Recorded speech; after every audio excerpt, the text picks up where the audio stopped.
Baiklah, Assalamualaikum warahmatullahi wabarakatuh. Waalaikumsalam warahmatullahi wabarakatuh. Selamat pagi, salam sejahtera untuk kita semua.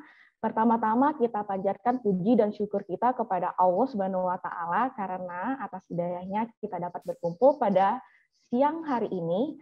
Perkenalkan saya Arin Sandra Olivia selaku moderator pada acara kali ini yaitu Sibima Series ke-17 dengan tema operasional penambangan dan monitoring produksi pada tambang batubara sistem tambang terbuka, yang akan dibawakan oleh Bapak Arfani Kurniawan, Sarjana Teknik sebagai monitoring kontrol di PT Putra Perkasa Abadi. Bagi teman-teman yang baru bergabung nih, program Sibima Series merupakan salah satu program webinar rutin yang diadakan oleh tim Research and Development yang dinaungi oleh Bima Sabartum Group, dan Sibima Series kali ini merupakan yang ke-17 kalinya. Bima Sabartum Group merupakan salah satu perusahaan yang bergerak di bidang konsultan, pertambangan, konstruksi, lingkungan, dan berbagai macam bisnis lainnya, salah satunya yang ada di kantor cabang kita yang di Lampung, yaitu Bengkel Bin Haji Parijo. Baiklah, langsung saja saya bacakan susunan acaranya pada hari ini, yaitu yang pertama pembukaan, kedua kata sambutan dari selaku Direktur Utama Bima Sabartum Group, Bapak Haji Erik Wijaya, STMT, lalu ketiga penyampaian materi oleh Bapak Arfani Kurniawan, ST. Setelah itu akan diadakan sesi tanya-jawab. Baiklah, langsung saja kita buka webinar hari ini dengan melafazkan basmalah. Bismillahirrahmanirrahim. Untuk selanjutnya kepada Bapak Erik Wijaya, STMT, selaku Direktur Bima Sabartum Group, kami persilakan untuk memberikan kata sambutan pada acara Sibima Series ke-17 kali ini. Baik. Bismillahirrahmanirrahim. Assalamualaikum warahmatullahi wabarakatuh. Waalaikumsalam warahmatullahi Alhamdulillah, wabarakatuh. Rabbil alamin. Marilah kita sama-sama panjatkan puji syukur kita kepada Allah Subhanahu wa taala karena dengan nikmatnya alhamdulillah Bima Sabartum telah memprogramkan dan terrealisasinya insya Allah pada hari ini Sibima Series yang ke-17. Kita mencoba untuk konsisten setiap bulannya mengadakan Sibima Series, dan Sibima Series yang sekarang ini adalah yang series ke-17 berupa operasional penambangan dan monitoring produksi pada tambang batubara sistem terbuka. Dengan speaker Mas Arfani Kurniawan ST ya dari PT Putra Perkasa Abadi. Jadi ingin kami sampaikan bahwasanya Sibima Series ini merupakan program knowledge kita dari Bima Sabartum Group kepada para profesional pertambangan, kemudian pemerintahan, kemudian kepada para mahasiswa untuk meningkatkan ya knowledge lah di bidang pertambangan khususnya, sehingga dengan kondisi pandemi yang saat ini rekan-rekan yang speednya mungkin sudah agak berkurang, yang mahasiswa mungkin kebanyakan di rumah online, kemudian yang pemerintahan juga banyak WFH, kemudian untuk para swasta mungkin, mohon maaf, kaitannya dengan produksi operasional penambangan yang mungkin sementara dihentikan, sehingga mau tidak mau banyak standby di rumah. Ini menjadi sumbangsih Bima Sabartum kepada khalayak pertambangan lah, sehingga bisa memberikan informasi di kondisi yang seperti sekarang. Dan kita berharap keberadaan Sibima Series ini dapat terus memberikan manfaat, meningkatkan pengetahuan bagi yang mahasiswa, pemerintahan, dan kepada swasta, sehingga dengan demikian keberadaan kami ini dapat terus eksis. Dan kami saat ini pun sudah mereview saran dan masukan ya dari peserta Sibima Series ini untuk topik-topik yang lebih menarik lagi. Dengan demikian di Sibima Series berikutnya di 18 nanti kita akan coba topik yang paling banyak diminta oleh peserta. Kita akan cari narasumber yang berkompeten.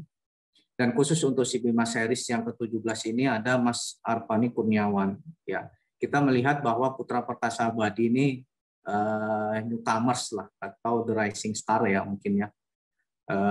Kalau kita melihat tambang-tambang the big five itu sudah menggunakan ya apa namanya ya artificial intelligence ya. Nah ini ada Putra Perkasa Abadi. Kita akan coba nanti apa namanya informasi dari beliau bagaimana men-set up suatu bisnis mining contractor itu menuju ke era monitoring yang secara digital. Nah, mudah-mudahan tentu nanti banyak perihal yang kita dapat bisa peroleh, dan saya harap jika ada pertanyaan nanti bisa disampaikan, sehingga apa yang disampaikan oleh Mas Arfani ini nantinya bisa bermanfaat buat kita. Selamat mengikuti Sibima Series yang ke-17, dan dukung kami terus untuk bisa konsisten untuk mengadakan Sibima Series di series berikut. Itu saja dari saya tutup. Assalamualaikum warahmatullahi wabarakatuh. Waalaikumsalam warahmatullahi wabarakatuh. Baiklah, terima kasih Pak Erik atas kesempatannya. Nah, bagi teman-teman yang bergerak di bidang pertambangan, kita menyediakan wadah yang dapat membantu teman-teman sekalian, yaitu Sibisa, dapat diakses melalui www.sibisa.com. Di sibisa.com, kamu dapat membeli ataupun menyewa alat pendukung proyekmu, seperti alat survei dan alat keselamatan kerja. Jadi, bagi kamu, anak teknik geologi dan teknik pertambangan yang sedang menjalankan tugas akhir dan butuh alat-alat pendukung, pasti butuh nih. Cus, langsung aja di sibisa.com. Dan juga di sibisa.com menyediakan proyek untuk para freelance loh. Pastinya freelance yang juga bergerak di bidang mining dan geologi ya. Langsung saja di www.sibisa.com. Sekali lagi, di Sibisa, si serba ada. Baiklah, langsung saja tanpa berlama-lama kepada Bapak Arfani Kurniawan ST, kami persilakan untuk menyampaikan materi.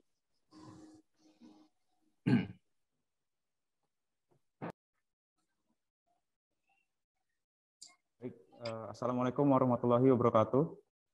Waalaikumsalam warahmatullahi wabarakatuh. Bagaimana Mbak Arin, Pak Erik, apakah suara saya sudah bisa diterima dengan jelas? Ya, sudah jelas, Pak. Sudah baik. Dari Palembang sudah bagus, Mas. Bagaimana Mbak Arin, apakah suara saya Dari sudah Lampung bisa diterima dengan jelas, Mbak? Sudah jelas, Pak Arfani.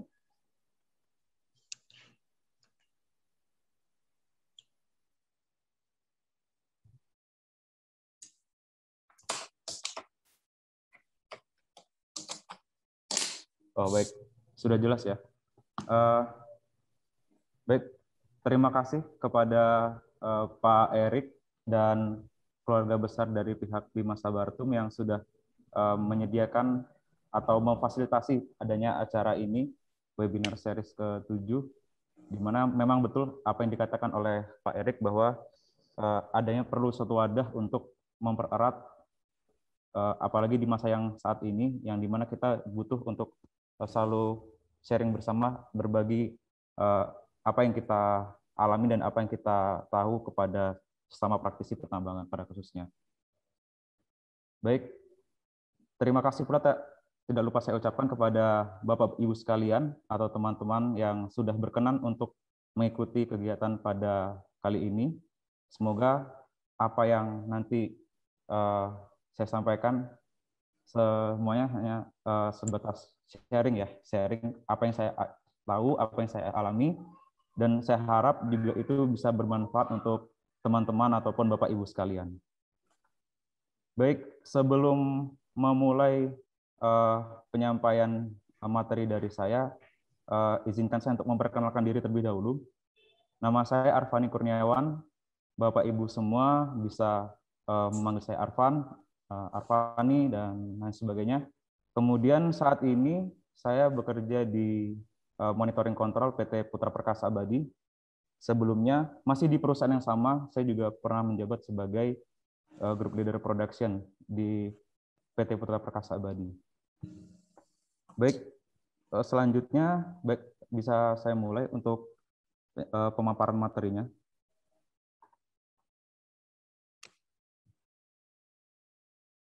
Mbak Arin mungkin untuk screen sharing-nya bisa dinonaktifkan dulu, Mbak.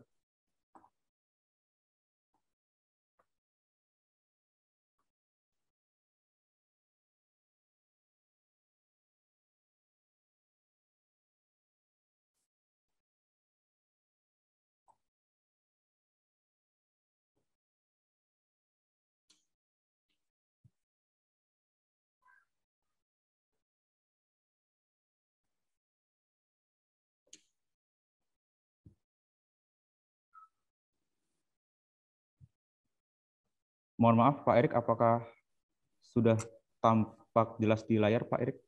Ya, sudah jelas, Mas Arfa. Oh iya. Baik. Baik. Sebelumnya saya tentunya ingin menyampaikan bahwa kegiatan pertambangan itu merupakan suatu kegiatan dalam rangka untuk mengambil bahan galian berharga atau endapan, baik itu mineral ataupun batu bara, melalui tahapan yang pertama itu prospeksi, kemudian dilanjutkan dengan eksplorasi, studi kelayakan, eksploitasi, hingga pada akhirnya ke kegiatan pasca tambang. Nah, namun dari serangkaian tersebut yang perlu diperhatikan bahwa adanya kegiatan eksploitasi, yaitu proses untuk menghasilkan produksi dari kegiatan pertambangan itu sendiri. Nah, untuk urutan atau mining prosesnya itu bisa kita lihat pada layar monitor Bapak Ibu sekalian, bahwa di kegiatan mining proses tersebut bisa kita mulai dari land clearing, ya, di mana land clearing ini merupakan tahapan pertama untuk membuka lahan, di mana untuk membersihkan area yang akan ditambang dari vegetasi yang ada di area tersebut. Nah, pembersihan lahan di sini biasanya kita bisa menggunakan dozer ataupun chainsaw. Untuk dozer sedikit ada modifikasi, terutama pada bagian kabin, di mana pada bagian kabinnya itu biasanya dilengkapi dengan kaca ataupun pelindung, sehingga nanti akan memudahkan operator atau mengamankan operator dari ancaman ataupun bahaya yang ada di luar unit. Nah, proses land clearing ini pun biasanya dilakukan pada siang hari dan bahkan tidak diperbolehkan untuk malam hari karena alasan keamanan dan penerangan seperti ini. Dan biasanya selain menggunakan dozer juga digunakan alat yaitu chainsaw. Jadi untuk pohon yang berukuran besar lebih dari 3 meter itu biasanya menggunakan chainsaw terlebih dahulu, kemudian nanti akan digusur atau didozing menggunakan bulldozer. Nah, kemudian setelah melakukan land clearing, tentunya dapat dilakukan proses penambangan. Namun sebelum melakukan overburden removal, tentunya kita akan memindahkan soil, ya. Jadi material soil tersebut akan dipindahkan terlebih dahulu, yang nantinya akan digunakan pada tahap proses reklamasi. Nah, unit yang digunakan pada soil piling itu yang akan ditempatkan pada bank soil itu unitnya hampir sama. Namun karena untuk materialnya juga lebih sedikit, tentu akan menggunakan unit yang dengan spek yang lebih rendah pula. Nah, setelah area tersebut dikupas soilnya, maka akan bisa memindahkan overburden-nya. Nah, untuk melakukan kegiatan overburden removal itu dapat dilakukan dengan free digging ataupun bisa digunakan dengan drilling and blasting, tergantung bagaimana pertama sifat kekerasan materialnya ataupun dari tingkat productivity. Jadi biasanya kalau secara akademisi, untuk menentukan apakah overburden tersebut dapat dibongkar, biasanya menggunakan kriteria penggaruan atau kriteria penggalian menggunakan grafik Fox ataupun grafik menggunakan berdasarkan kriteria UCS-nya dan lain sebagainya. Nah, namun sebenarnya di kondisi di lapangan hal itu terlalu bisa dibilang butuh effort yang lebih. Namun jika ingin melihat ataupun mengamati secara lebih gampang ya, kita bisa melihat productivity loader. Jadi kalau misalkan productivity loader tidak tercapai, bahkan pada saat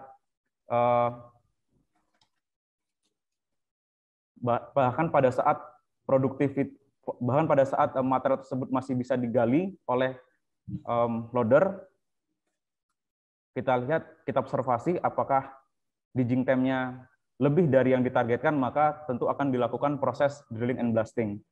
Nah, selanjutnya untuk pada bagian OB removal, setelah kita bisa mengetahui apakah akan dibongkar secara free digging menggunakan ripping dan dozing ataupun bahkan drilling dan blasting, tentunya akan melalui tahap loading, hauling, dan dumping. Nah, pada saat proses loading, material yang dipindahkan tersebut, kita perlu lihat lagi apakah material tersebut mengandung PAF atau NAF. Nah, jika material tersebut mengandung positive acid formate, maka tentu ini akan menyulitkan bagi bidang engineering maupun operasionalnya itu sendiri. Jadi akan perlu perlakuan khusus. Apakah akan ini akan dilakukan perlakuan khusus, bagaimana caranya nanti jika terkontaminasi dengan air yang masuk ke lingkungan tambang, tidak akan mencemari aliran yang berada di luar pit tambang tersebut. Nah, bisa makan dari itu, adanya PAF tersebut akan merusak baku mutu air ya, makanya akan nanti bisa, makanya perlu ada pengukuran pH, kemudian TSS, TDS, dan lain sebagainya.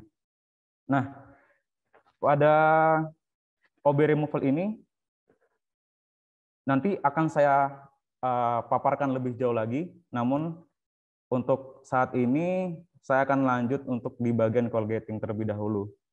Nah, pada bagian cold gating, unit yang digunakan di kegiatan cold gating ini sebenarnya juga hampir sama dengan unit yang digunakan pada kegiatan OB removal.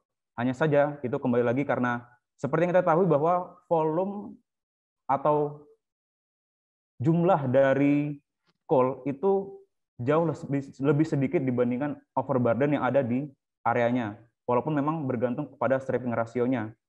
Nah, berdasarkan hal tersebut tentu pemilihan spek unit yang digunakan itu juga berbeda.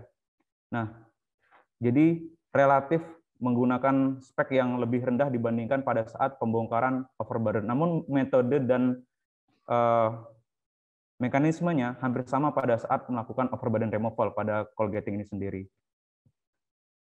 Kemudian coal yang sudah di gating tadi itu akan disimpan ke dalam stockpile atau ROM, di mana di stockpile tersebut nantinya juga akan diklasifikasikan sesuai dengan kualitasnya ataupun sesuai dengan klasifikasi yang sudah ditentukan sebelumnya. Misalkan sesuai dengan standar kualitas yang dipakai GAR, atau misalkan sesuai dengan sulfur, kandungan es, dan moisture dan lain sebagainya nanti akan dikelompokkan. Dan tentunya di bagian ROM itu sendiri itu juga nanti akan diklasifikasikan mana batu bara yang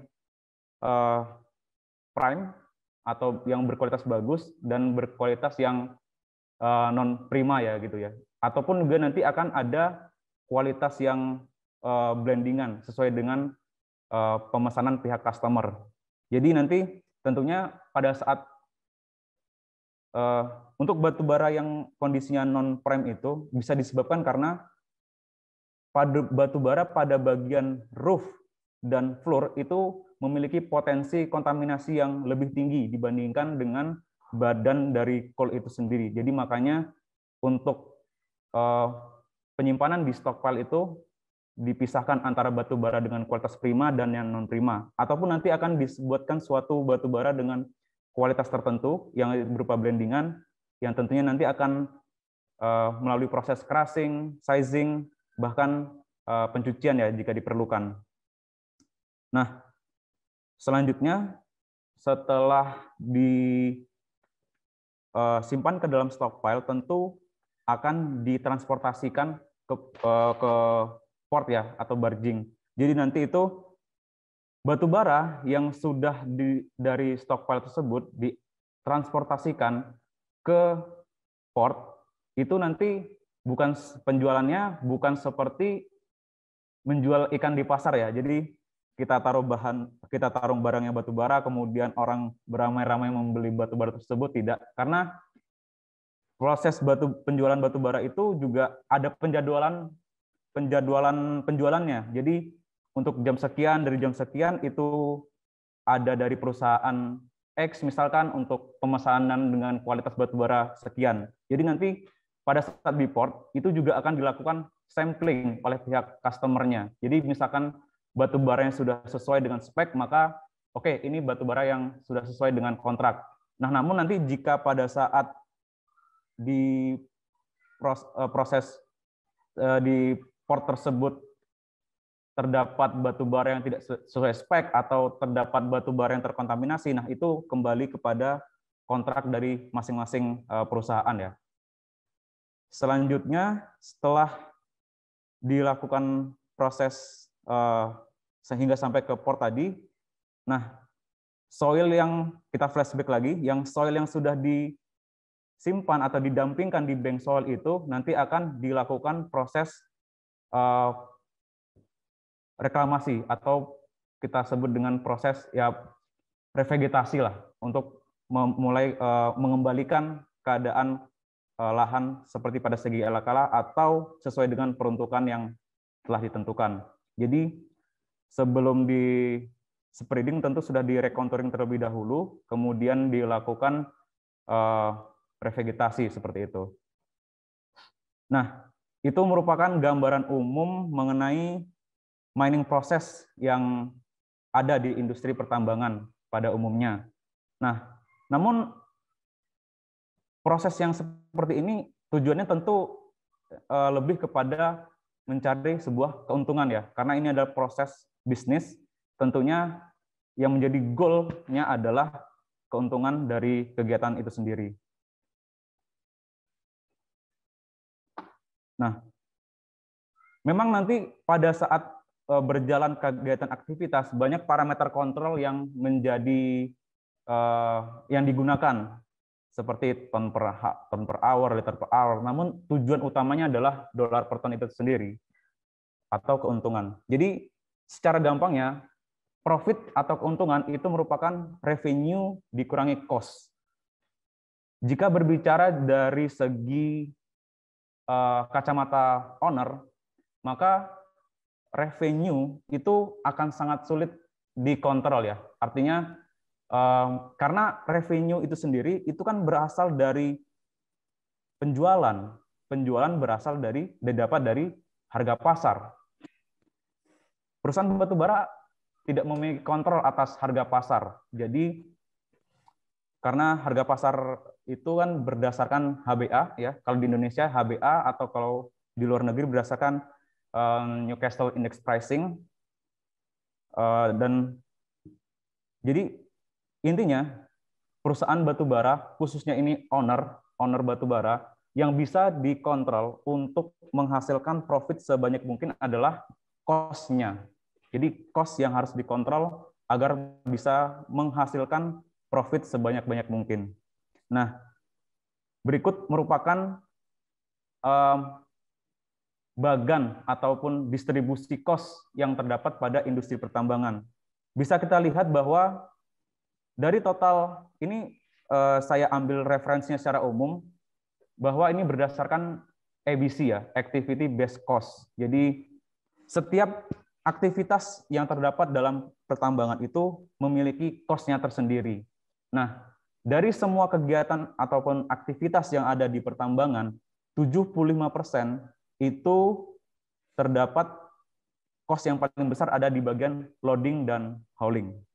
Nah, dari kegiatan loading dan hauling itu, jika dijabarkan, 44%-nya berasal dari labor, maintenance, and fuel. Saya ulangi sekali lagi. Jadi dari sekian proses pertambangan, 75% itu cost-nya berada pada loading dan hauling.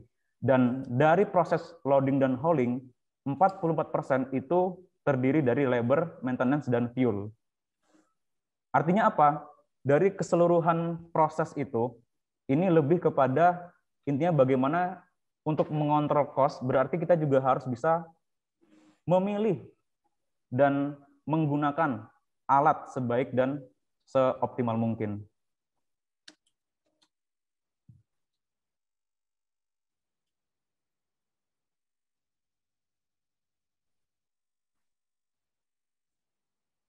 Sorry.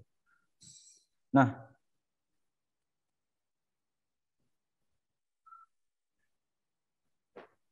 jadi pada hari ini yang ingin saya bahas mengenai bagaimana cara agar kita bisa memperoleh profit, tentu dengan menaikkan ataupun bisa mengontrol cost dengan seminimal mungkin. Dan optimalisasinya bisa kita lakukan pada kegiatan loading, hauling, dan juga di proses dumping.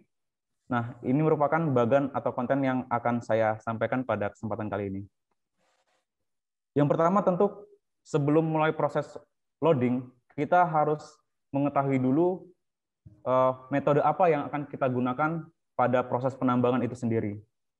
Jadi ada berbagai macam metode yang diterapkan di tambang terbuka, khususnya pada bahan galian batu bara. Yang pertama ada contour mining, strip mining, open pit mining, dan open cast. Kita bahas satu persatu. Untuk yang contour mining, jadi untuk metode contour mining itu merupakan metode tambang terbuka, di mana kita lihat dulu bentuk ataupun lokasi dari bahan endapan batu baranya. Nah, biasanya untuk lokasi dengan area singkapan batu bara yang dekat dengan permukaan, dengan berada pada lereng suatu perbukitan, itu kita bisa menggunakan metode contour mining, di mana untuk proses penambangan ataupun penggaliannya diawali di daerah sekitar singkapan batu bara, kemudian dilakukan proses penggalian searah dengan kontur dari lokasi tersebut atau topografi yang ada di area tersebut.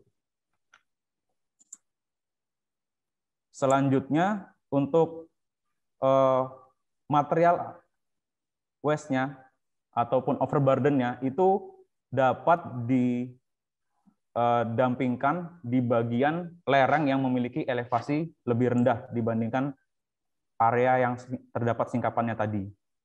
Nah, selanjutnya ada strip mining, di mana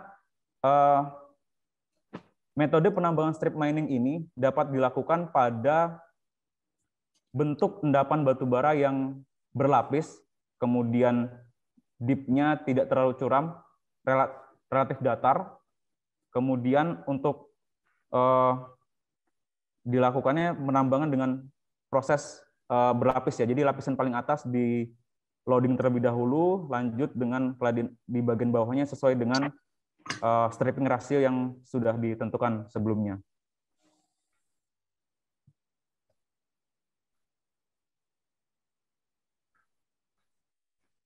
Selanjutnya ada open cast ataupun mountain removal, di mana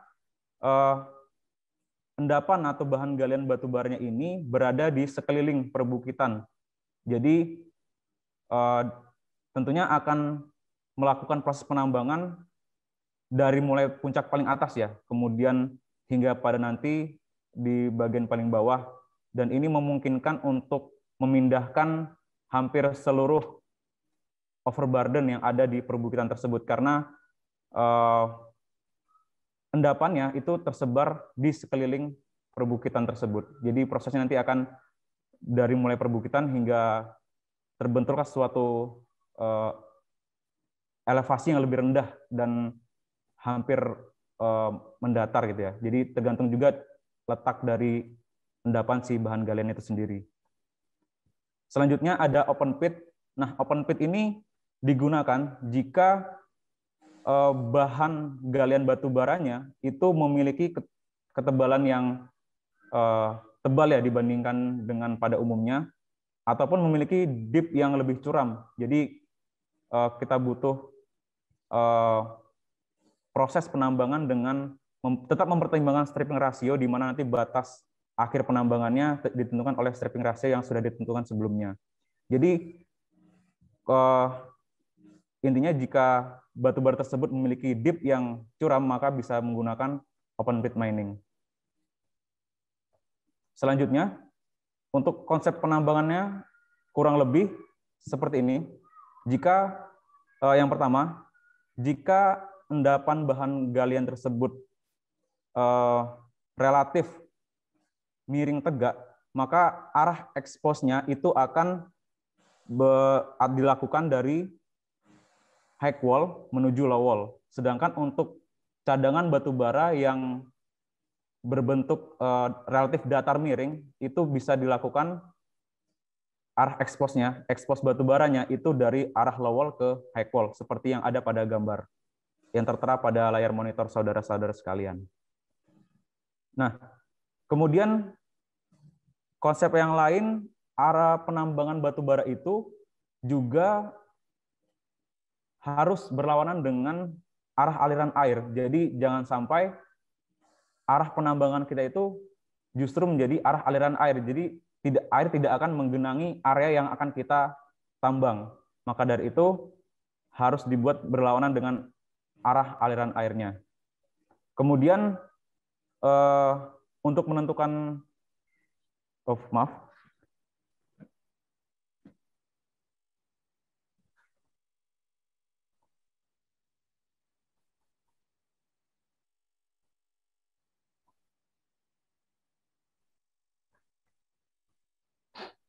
Nah, ini merupakan tipikal dari mining sequence yang umum dilakukan di proses penambangan pada umumnya, di mana ada kegiatan drill and blasting jika dibutuhkan, ataupun kegiatan free digging, kemudian ada coal exposing dan coal extracting ataupun pengambilan coal itu sendiri.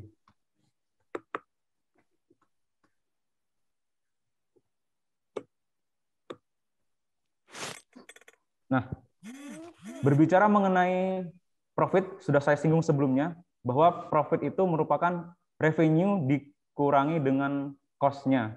Lalu, apa saja yang mempengaruhi revenue?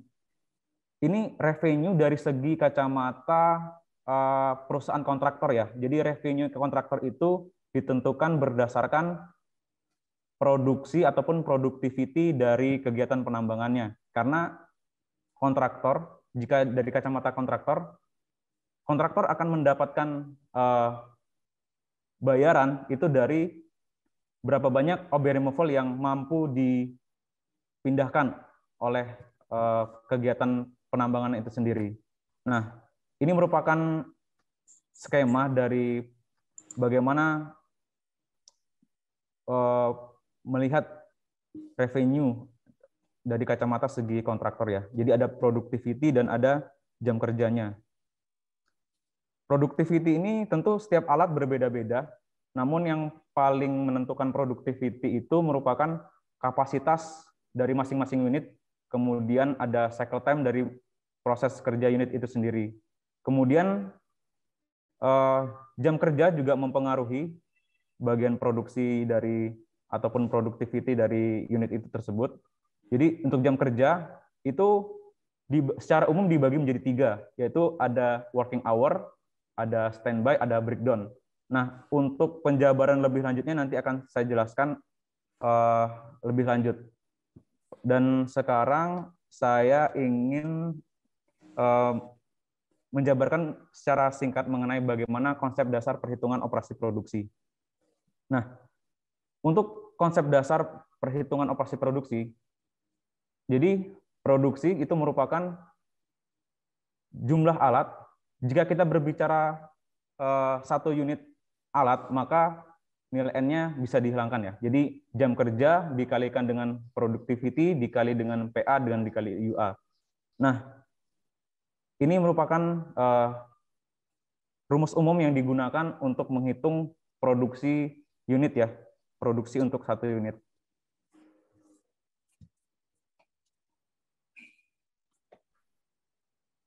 Kemudian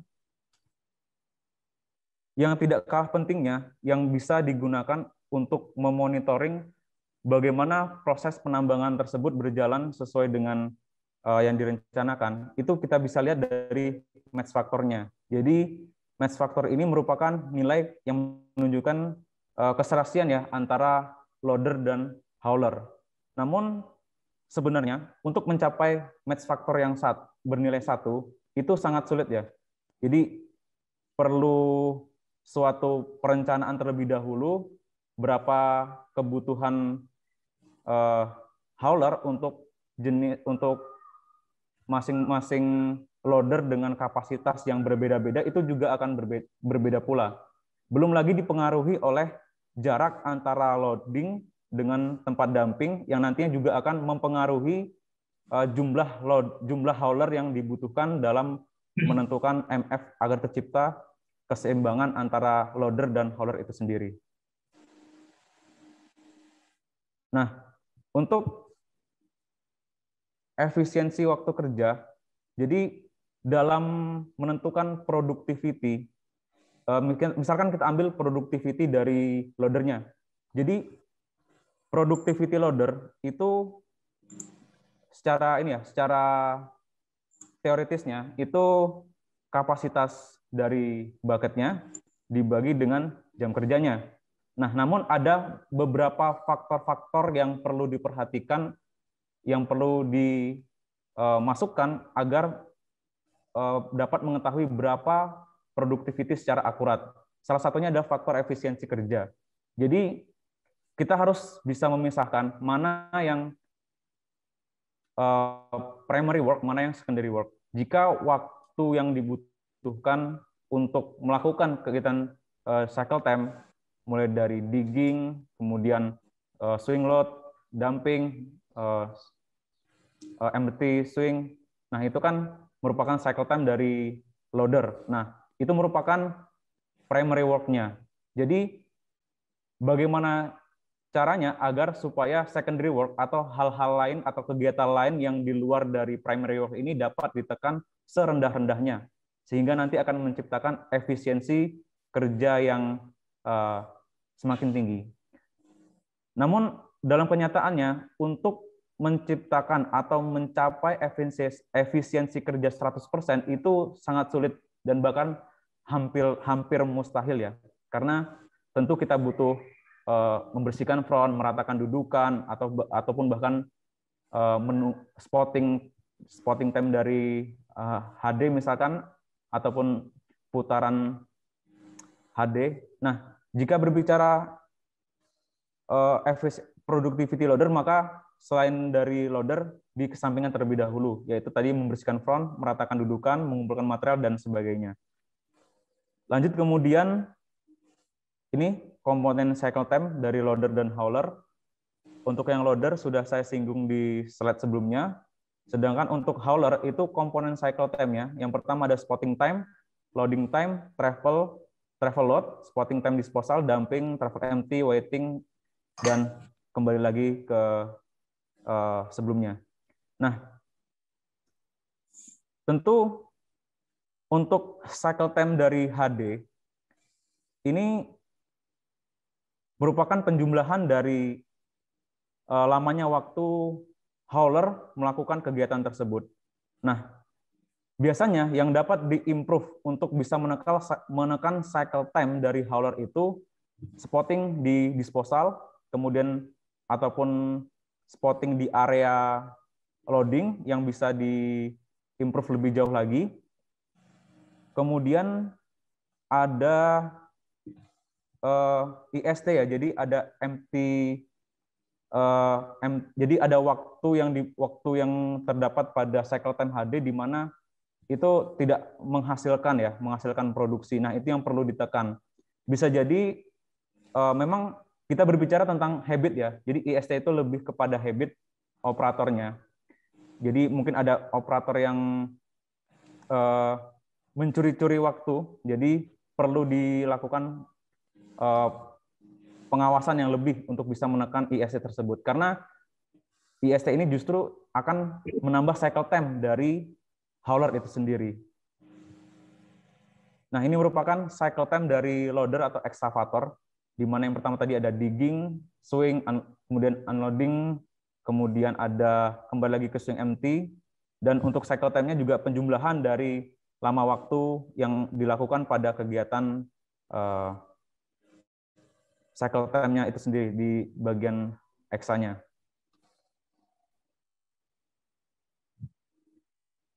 Baik. Nah ini, untuk menciptakan atau mengetahui berapa kebutuhan HD atau hauler pada setiap loader, itu perlu dilakukan perhitungan yang akurat ya. Walaupun nanti pada akhirnya akan dilakukan penyesuaian di lapangan, namun sebelum dilakukan sebelum dilaksanakan oleh pihak operasional, tentunya akan dihitung terlebih dahulu berapa kebutuhan HD yang nantinya akan dibutuhkan di lapangan. Nah, di sini merupakan contoh perhitungan bagaimana menentukan jumlah hauler yang dibutuhkan untuk setiap loader. Jadi di sini saya umpamakan bahwa loadernya adalah PC2000 dan untuk haulernya adalah HD785 dengan kapasitas bakat dan kapasitas vessel yang sudah tertera. Namun untuk swelling factor, density, bucket fill factor, dan efficiency factor ini merupakan angka-angka pendekatan saja ya. Jadi saya hanya angka contohnya saja. Di mana nanti untuk mengetahui berapa jumlah kebutuhan unitnya, itu merupakan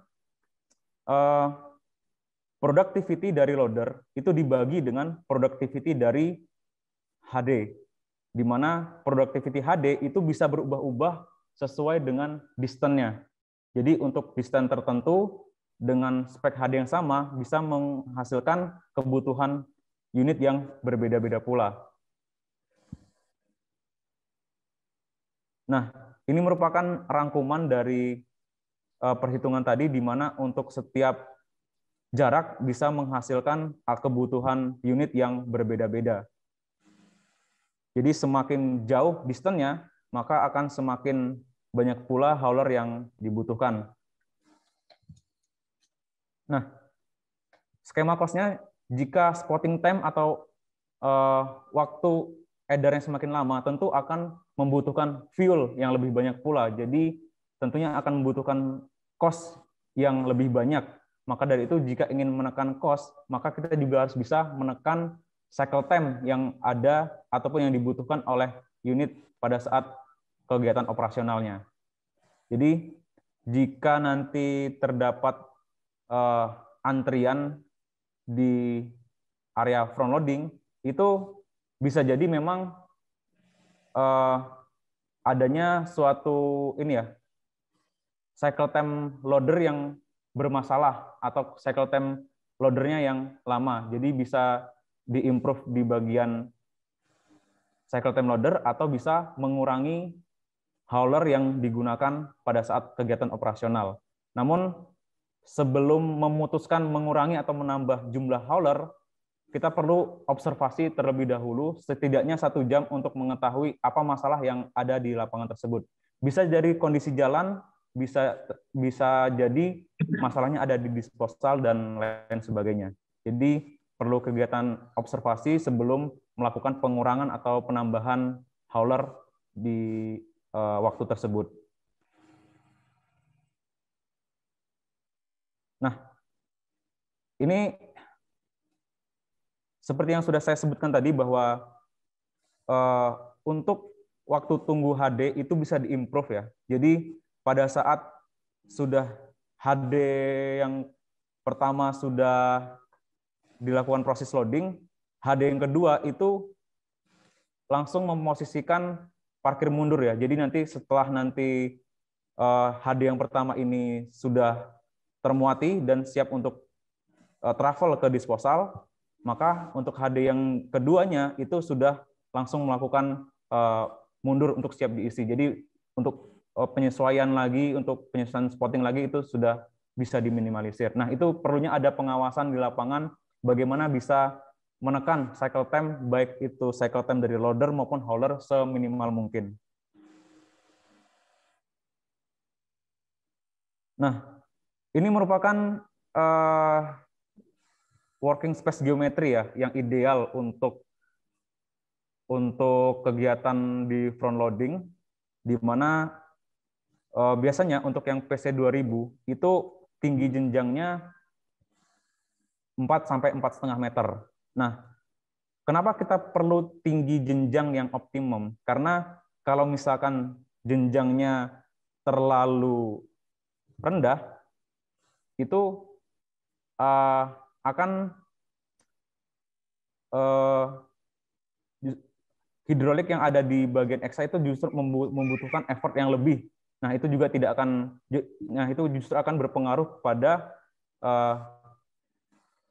performa unit tersebut ataupun umur alatnya. Nah, namun jika tinggi jenjangnya terlalu tinggi, maka swing time-nya itu justru akan lebih tinggi pula, maka akan meningkatkan cycle time. Jadi kita harus cari tahu di mana tinggi jenjang yang optimum agar bisa menghasilkan cycle time yang seminimal mungkin.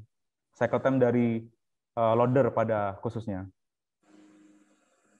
Nah, ini merupakan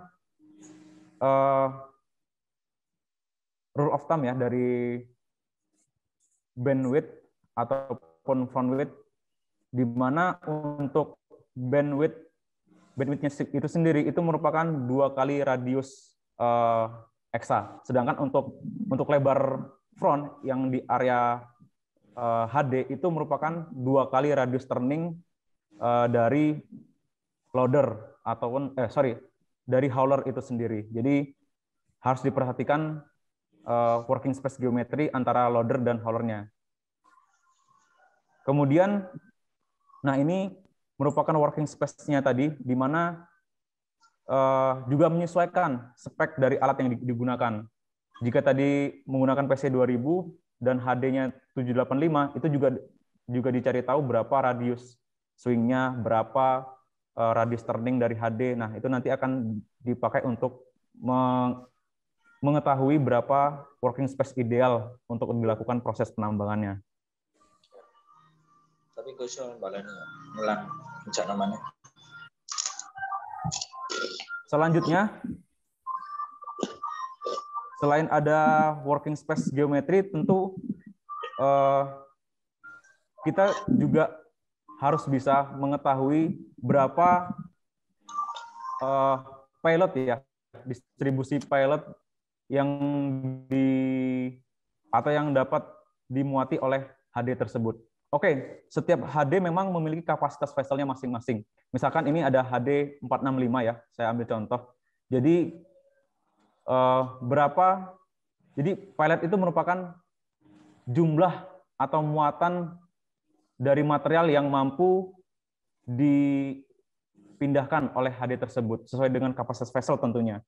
Nah, namun jika kapasitas vessel itu satuannya volume atau meter kubik, pilot ini adalah tonnya, jadi beratnya. Jadi bisa sebagai monitor juga apakah HD tersebut sudah mampu mencapai kapasitas dengan seoptimalnya. Jadi gini, pilot itu dapat dilihat pada alat yang sudah dipasang di masing-masing unit HD. Jadi alat tersebut nanti akan membaca berapa berat muatan yang ada di bagian vessel tersebut.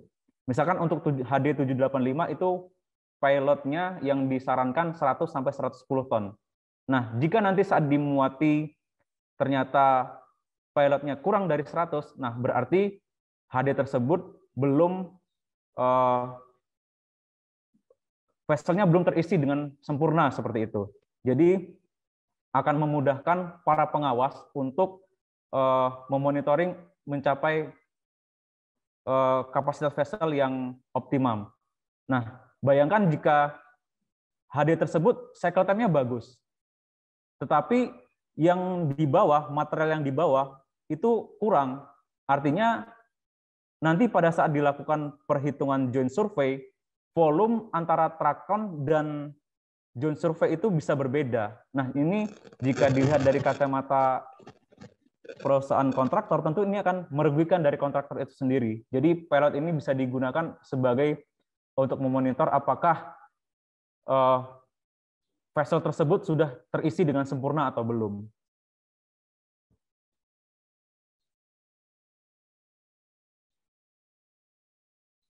Selanjutnya, jika berbicara mengenai produksi, itu ditentukan dari productivity dan jam kerja.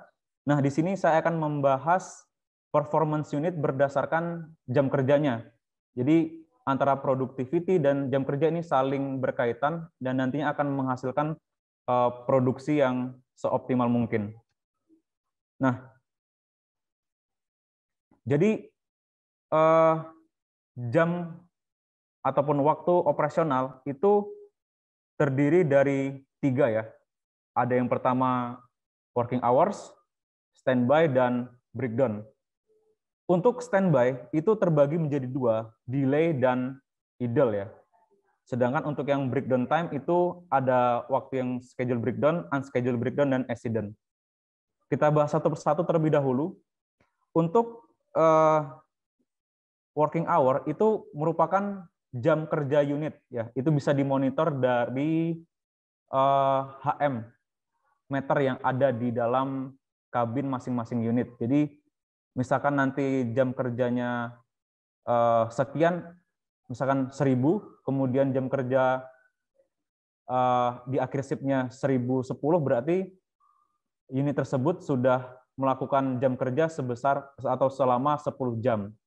Kemudian untuk waktu standby dan waktu breakdown ini dapat dilihat ataupun diketahui dari pelaporan yang dilaporkan oleh operator ataupun pengawas kepada CCR ya, atau bagian yang merekod data seperti itu.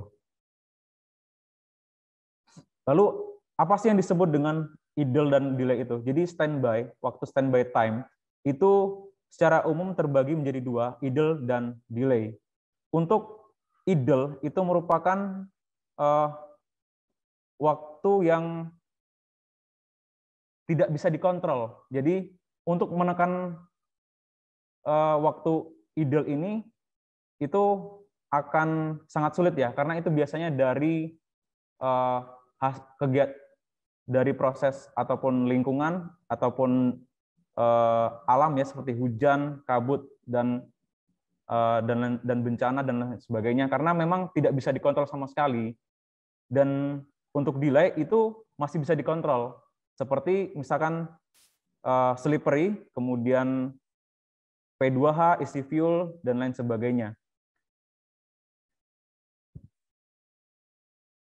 Nah, ini merupakan contoh delay time dan ideal time yang biasa terdapat dalam proses penambangan ataupun dari jam kerja operasional itu sendiri.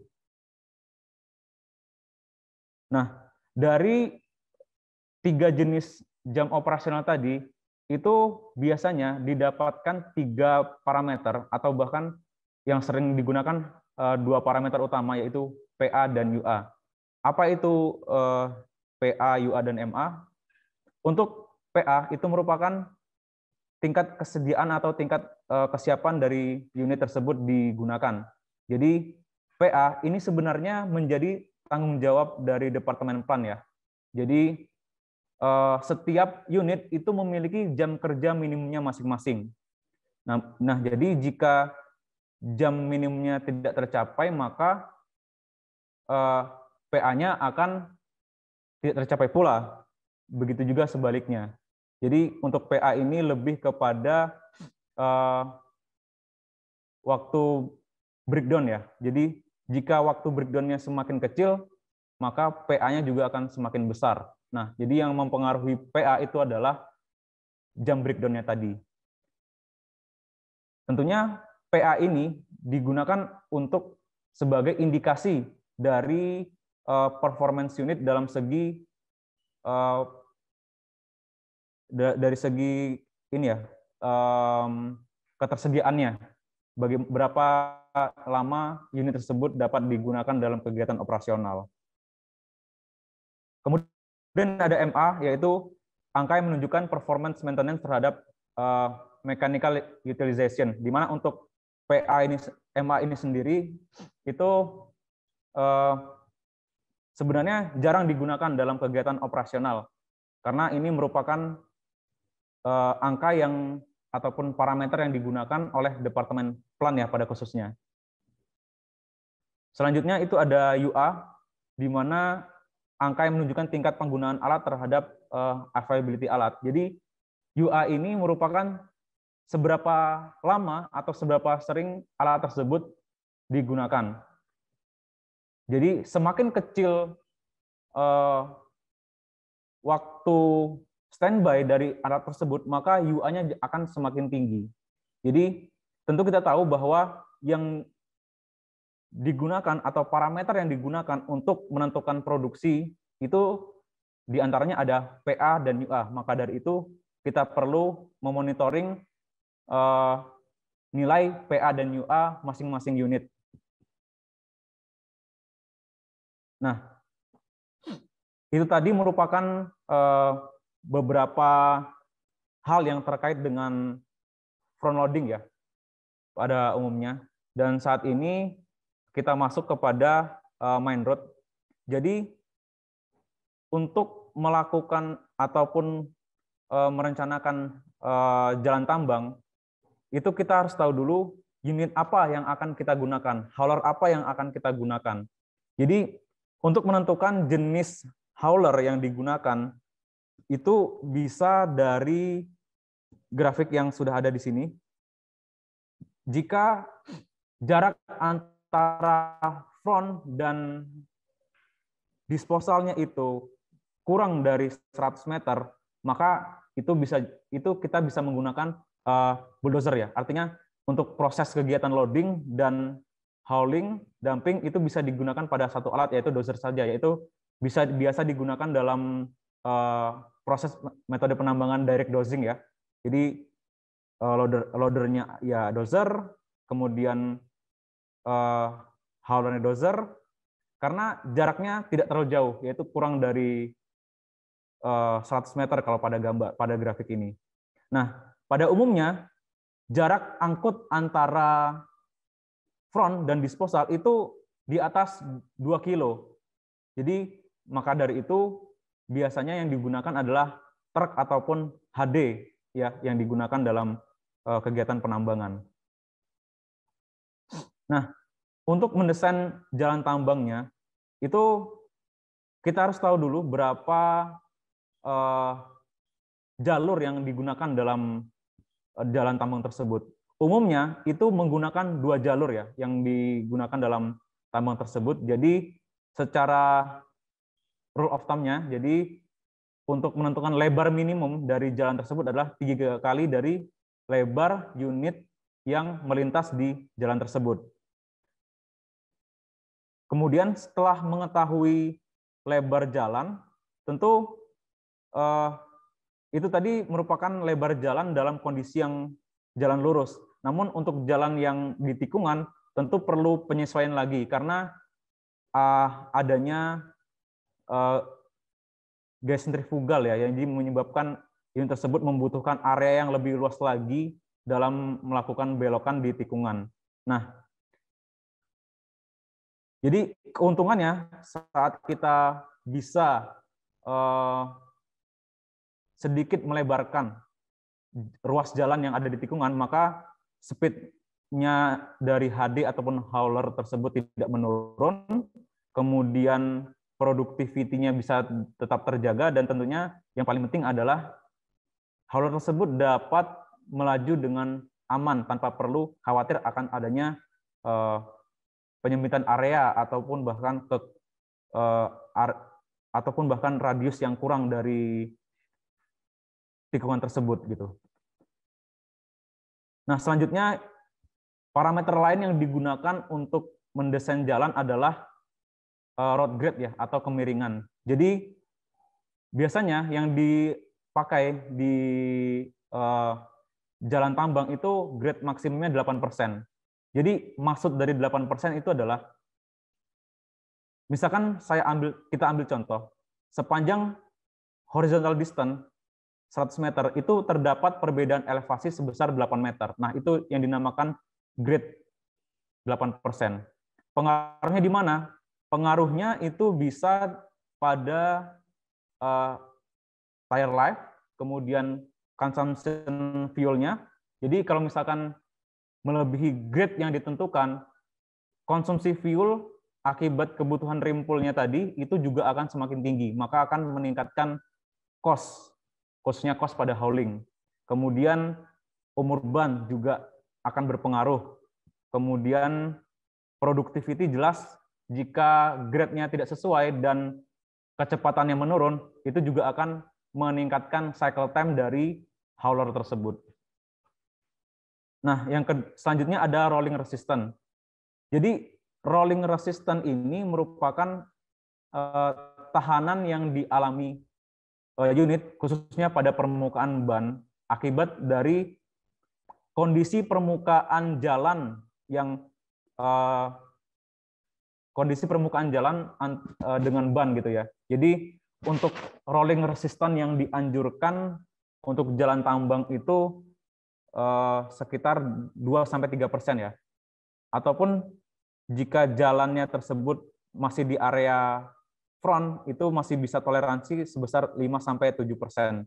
Jadi jika nanti kita mendapati jalan pada bentuk seperti paling bawah pojok kanan ini, tentunya rolling resistance-nya sudah tinggi sekali ya, dan itu harusnya dilakukan perbaikan-perbaikan seperti misalkan mengganti material yang ada di area tersebut dengan material yang memiliki rolling resistance yang lebih rendah. Contohnya seperti claystone. Jadi replace material ya.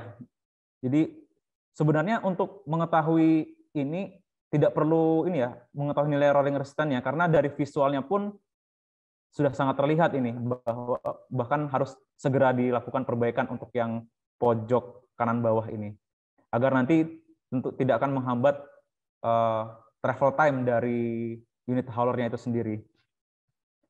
Nah, ini merupakan macam-macam jalan dengan persen rolling resistance-nya tersendiri, di mana biasanya yang digunakan untuk perbaikan jalan itu merupakan material yang keras seperti claystone, seperti yang saya sudah sebutkan pada slide sebelumnya tadi. Nah, selanjutnya ada disposal management ya. Jadi untuk setelah kita bahas mengenai loading dan hauling, tidak kalah pentingnya juga kita membahas mengenai disposal, karena disposal itu juga termasuk dalam cycle time-nya hauler ya. Jadi jika disposalnya tidak tertata dengan baik, ini akan menjadi faktor penambah cycle time unit hauler. Jadi perlu adanya manajemen disposal agar cycle time dari hauler tersebut dapat diminimalisir. Nah,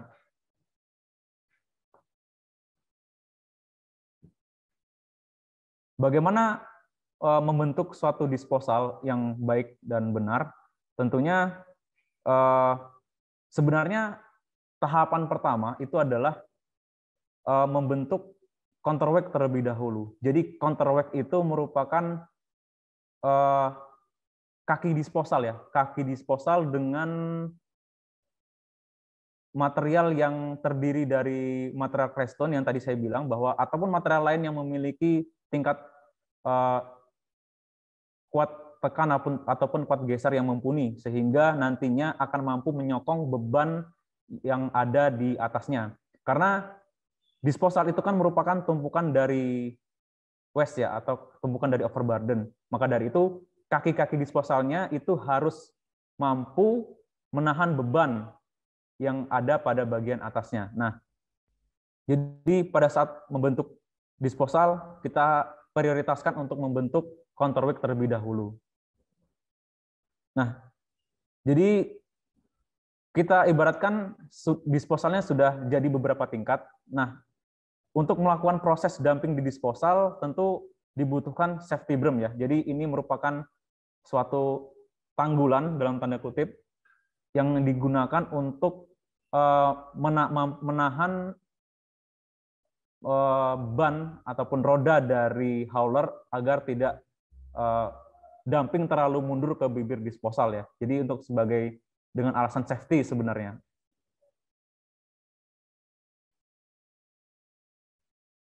Nah, ini merupakan area ataupun mekanisme dari proses dumping di area disposal itu sendiri.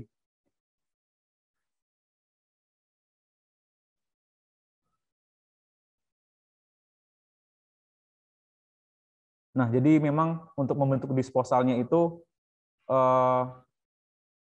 beberapa tahap ya, ada tahapan-tahapannya.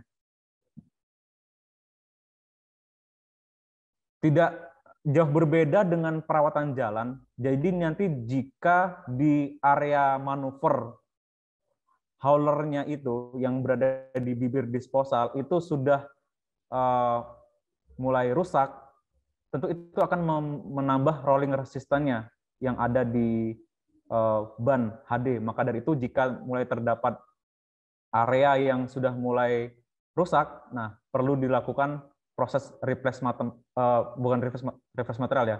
Artinya ya cover area dengan menggunakan material yang mampu memperbaiki area tersebut.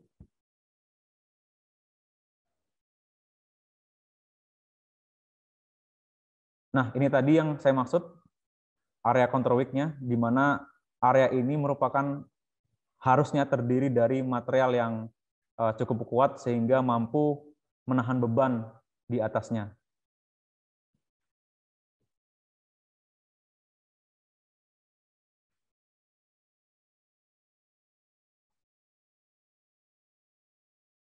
Ini merupakan disposal desain ya, karena setiap perusahaan itu memiliki desainnya masing-masing.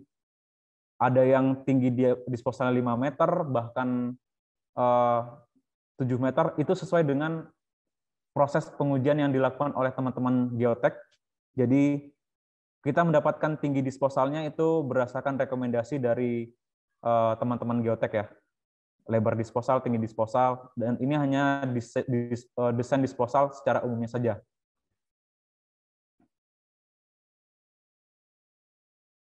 Nah, namun nanti jika pada saat kegiatan operasional berlangsung terdapat disposal yang retak ataupun disposal yang longsor, selain perlu dilakukannya pengujian lebih lanjut mengenai desain yang dilakukan oleh teman-teman geotek, yang bisa dilakukan adalah meresaping bagian disposal yang sudah mulai retak ataupun disposal yang sudah longsor tersebut. Jadi untuk ini ya, mengurangi sudut ataupun kemiringannya dari disposal tersebut agar mencegah terjadinya retakan susulan ya. Kemudian setelah kita mengetahui loading, hauling dan dumping, tentunya banyak parameter yang digunakan dalam proses ibaratnya memonitoring apakah suatu kegiatan tersebut sudah berjalan dengan sesuai dengan direncanakan atau tidak. Nah, parameter-parameter lain yang sudah kita ketahui sebelumnya tadi berupa productivity, PA, MA, UA, dan lain sebagainya itu dapat kita ketahui dari proses pelaporan yang dilaporkan oleh bisa operator ataupun pengawas lapangan yang ada di area tersebut kepada pihak CCR ya, Central Communication Room, di mana di situ merupakan pusat segala pelaporan aktivitas yang dilakukan di kegiatan penambangan. Nah, apa saja datanya? Ini merupakan data mentah ya, data mentah yang berasal dari pelaporan teman-teman di lapangan. Jadi kita ketahui terlebih dahulu kode unitnya apa, kemudian berapa ritasi yang didapat, kemudian ada unit day work-nya. Day work itu merupakan rental ya. Jadi kalau berbicara dari kacamata kontraktor, revenue-nya kontraktor itu bisa didapat dari by volume dan by rental. Untuk yang by volume itu tadi yang pemindahan objek removal yang berdasarkan ritasi dan hitungan volume produksinya. Nah, namun revenue yang didapat dari kontraktor tadi juga ada berasal dari bidang lain. Contohnya seperti rental. Jadi pihak owner akan dalam tanda kutip menyewa alat yang dimiliki oleh pihak kontraktor untuk melakukan aktivitas tertentu. Nah, biasanya yang dilakukan rental itu pada kegiatan proses batubara ataupun kegiatan lain yang tidak termasuk kegiatan produksi namun dibutuhkan dan diminta oleh pihak owner. Nah, itu dinamakan rental, di mana untuk harga ataupun cost rentalnya itu sendiri sudah sesuai dengan kontrak masing-masing perusahaan ya. Jadi itu bisa berbeda-beda untuk tiap perusahaan. Nah, selain merekord data ritasi, kemudian unit rental, kemudian ada kegiatan general lainnya, unit-unit support seperti dozer, kemudian grader, water truck itu juga harus termonitor. Jadi setidaknya bisa mengetahui lokasi ataupun area di mana unit tersebut beroperasi.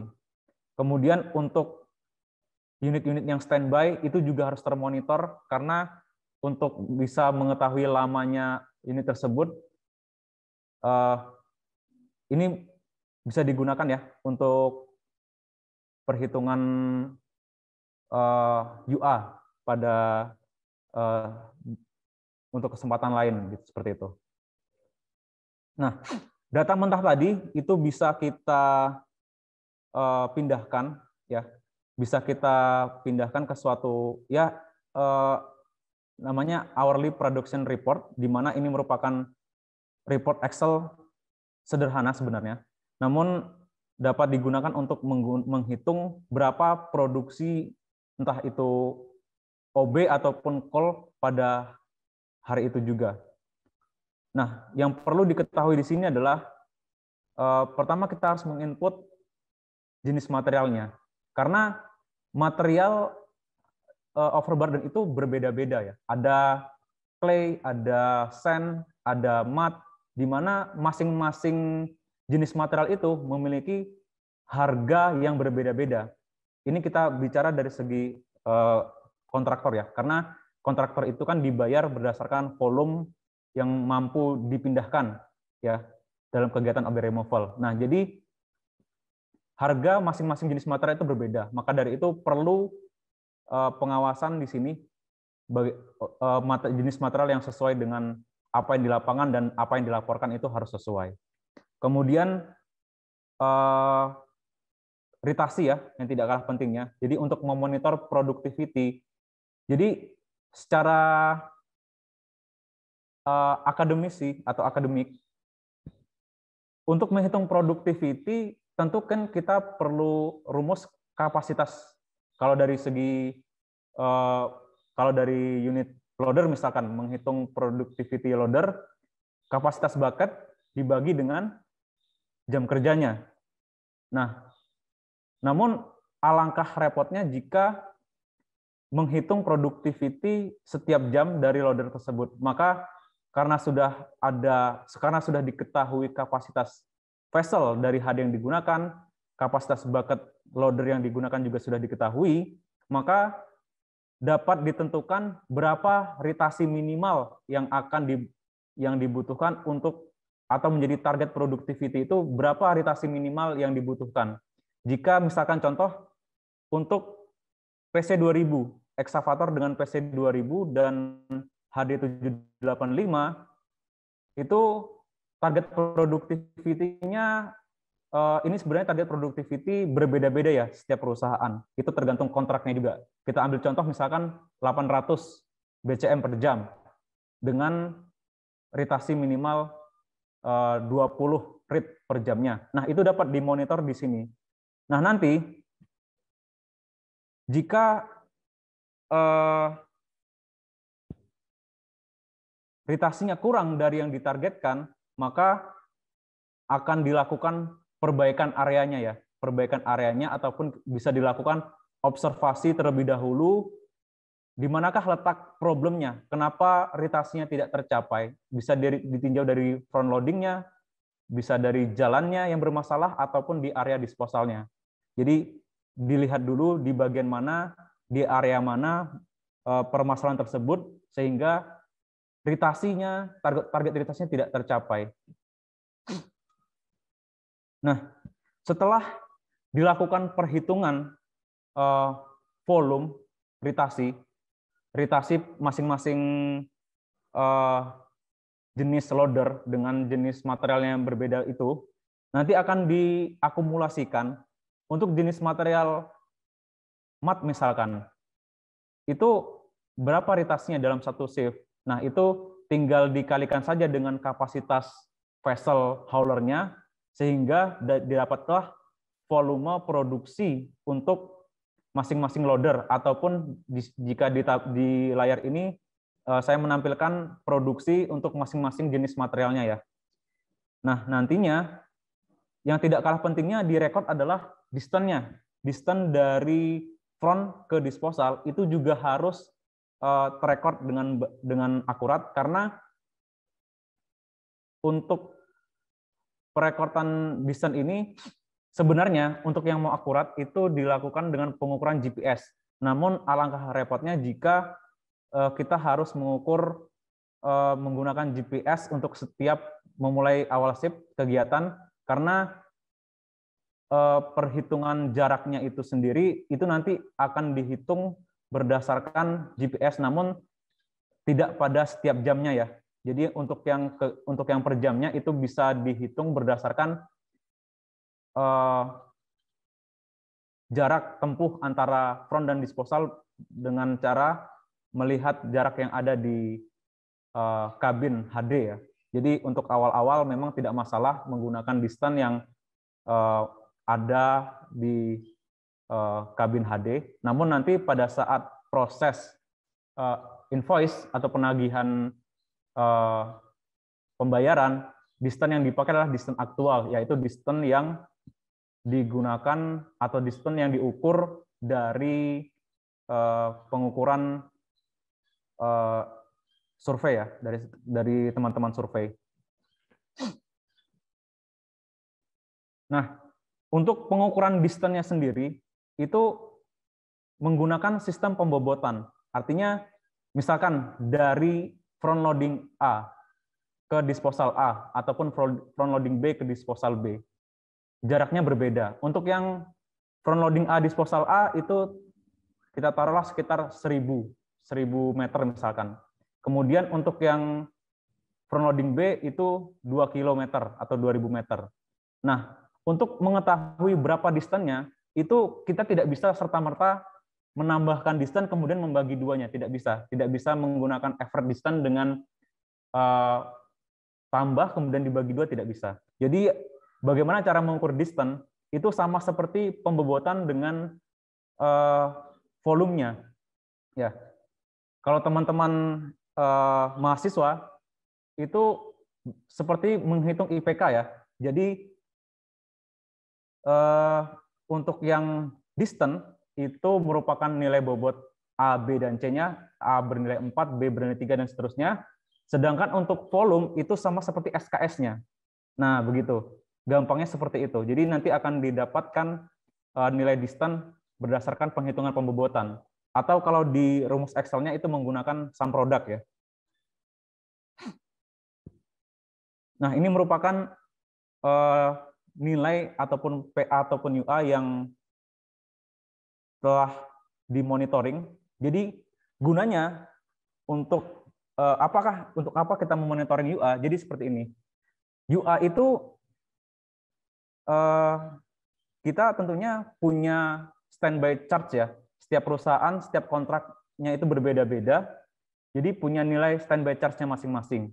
Jadi nanti misalkan untuk nilai UA yang aktualnya belum tercapai, maka alat tersebutlah yang nantinya akan diprioritaskan agar si unit tadi yang jikanya PA-nya agar UA-nya yang tidak tercapai tadi itu bisa diprioritaskan untuk menghindari standby charge yang dikenakan pada unit tersebut. Nah, maka itu perlu dilakukan monitoring PA ataupun UA-nya seperti itu.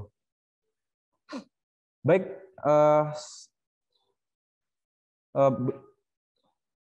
untuk pemaparannya cukup sampai di sini. Mungkin bisa dilanjutkan ke moderator. Baik, terima kasih Pak Arfani. Ini udah ada pertanyaan dari teman-teman kita beberapa. Yang pertama dari Mela Merliza, izin bertanya kepada Bapak Arfani, tadi sekilas membahas tentang salah satu cara untuk menahan kelongsoran adalah dengan adanya penambahan counterweight. Untuk geometrinya, apakah ada ketentuan maksimumnya? Tidak. Terus untuk material yang digunakan, apakah disamakan dengan material yang ditambang atau boleh berbeda? Itu yang pertama. Mungkin kita jawab dulu yang dari Bu Mela. Baik.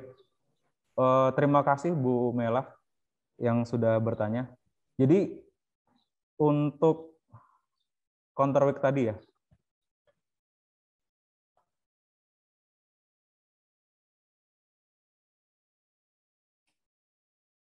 Oke, menahan longsoran. Jadi, oh ya, penambahan counterweight. Sebenarnya counterweight itu bukan merupakan tambahan ya dalam disposal. Bahkan counterweight itu merupakan suatu keharusan yang harus ada dalam disposal. Karena untuk menyangga beban yang berada di atasnya, tentunya material yang ada di counterweight itu sebagian besar harusnya atau bahkan semuanya harusnya terdiri dari material bagus atau material keras. Jadi untuk geometrinya seperti apa? Untuk geometrinya sama seperti dengan disposal desain. Untuk yang di bench atasnya itu sama saja untuk desainnya ataupun geometrinya. Namun yang perlu menjadi perhatian adalah jenis materialnya. Jadi kekuatan materialnya yang perlu diperhatikan. Jadi untuk material yang keras itu diprioritaskan untuk di bagian kaki-kaki disposal, sehingga nanti jika ada material yang jelek ataupun material yang memiliki tingkat kohesivitas rendah, kuat geser rendah, tentunya itu akan bisa ditampung juga pada bagian atasnya seperti itu. Jadi fondasinya dulu harus kuat, fondasi pada kaki-kaki disposal itu harus kuat untuk bisa menahan beban yang ada di atasnya seperti itu. Kemudian material yang digunakan apakah sama dengan ditambang atau boleh berbeda? Jelas, karena material yang digunakan di counterweight itu sama saja dengan material yang dipindahkan di bagian front loading. Hanya saja perlu pemilihan khusus ataupun pengawasan khusus mengenai material yang akan digunakan untuk material counterweight. Jadi tidak sembarang materialnya ya. Jadi kan kalau di front loading itu ada campurannya, ada yang claystone, ada yang sandstone, ada yang matte. Jadi untuk material seperti sandstone ataupun matte ini jangan sampai digunakan untuk material counterweight. Jadi material yang digunakan untuk material counterweight itu adalah material seperti claystone yang memiliki tentunya kohesi tinggi, kemudian sudut gesek dalamnya tinggi juga, kemudian sudut gesernya juga tinggi. Maka dari itu untuk material yang seperti inilah yang dibutuhkan, yang akan digunakan untuk proses untuk bagian counterweight seperti itu, Bu Mela. Selanjutnya. Baiklah, ini ada juga pertanyaan dari Bapak Billy Febriansyah. S1 dan S2 artinya apa ya, Pak? Oh, itu. Oh, maaf, belum saya jelaskan tadi ya. Jadi, dalam operasional penambangan itu secara garis besar ya, khususnya untuk tambang-tambang yang besar pada umumnya, itu menggunakan 2 shift ya. Jadi shift 1 dan shift 2, di mana masing-masing shiftnya itu 12 jam. Nah, untuk jam kerja operasionalnya tentu biasanya 10 jam ya, dan untuk 2 jamnya tadi, itu 2 jam standby ya, standby jam istirahat dan standby pergantian change shift. Nah, jadi S1 dan S2 itu adalah shift 1 dan shift 2 ya. Itu hanya masalah label dari ini aja, Pak Billy. Pelabelan dari atau singkatan dari label yang kita gunakan. Selanjutnya ada pertanyaan dari Bapak Hafiz Nurul Fauzi. Terima kasih Bapak Hafiz sudah bertanya. Ini ada 2 pertanyaan, Pak Arfani. Yang pertanyaan pertama, kapan suatu perusahaan menggunakan divisi dispatch sebagai monitoring mine operation? Terus ada pertanyaan yang kedua, apakah semua bahan disposal dijadikan satu atau ada pengelompokan untuk tiap jenis bahan disposalnya? Baik, untuk Pak Hafiz ya. Untuk Pak Hafiz, pertanyaan pertama, kapan suatu perusahaan menggunakan divisi dispatch sebagai monitoring mine operation? Baik, memang untuk dispatch sendiri itu memang termasuk alat yang mahal ya. Jadi untuk menggunakan dispatch tentunya untuk perusahaan yang memang memiliki skala besar. Maksudnya untuk skala produksi yang sangat besar ya. Jadi fungsi dispatch itu sendiri kan pertama untuk bisa memonitoring, salah satunya match factor tadi, itu bisa dimonitoring juga melalui dispatch. Jadi lebih termonitor ya, jika yang saya sampaikan tadi itu hanya berdasarkan by productivity dan by cycle time yang diamati secara langsung, namun kalau dispatch ini sudah termonitor bahkan by kamera gitu ya. Jadi pergerakan unitnya sudah ada di layar komputer. Nah, untuk masalah kapannya sebenarnya ya tergantung dari perusahaan itu tersendiri, apakah sudah siap dengan biaya, dengan modal yang sangat besar itu, bahkan untuk memiliki satu perangkat dispatch itu bisa sampai miliaran atau bahkan triliunan ya. Jadi memang perlu modal yang cukup besar tentunya. Untuk kapan memulainya tergantung perusahaannya. Apakah perusahaannya bisa memiliki modal yang cukup besar untuk mengadakan perangkat dispatch itu sendiri. Kemudian, apakah semua bahan disposal dijadikan satu atau ada pengelompokan untuk tiap jenis bahan disposalnya? Baik, di disposal itu sebenarnya semua material yang berasal dari front itu dijadikan satu atau tidak ada pengelompokan, kecuali untuk dampingan untuk jenis material mat itu ada ya, mat. Jadi karena material mat ini memiliki tingkat kohesivitas dan sudut geser dalamnya rendah, tentu ini akan sangat dalam tanda kutip memang merugikan ya, merugikan dari segi FK dari disposal yang akan dibentuk. Maka dari itu perlu penanganan khusus mengenai area lokasi yang akan dijadikan tempat dampingan mat itu sendiri.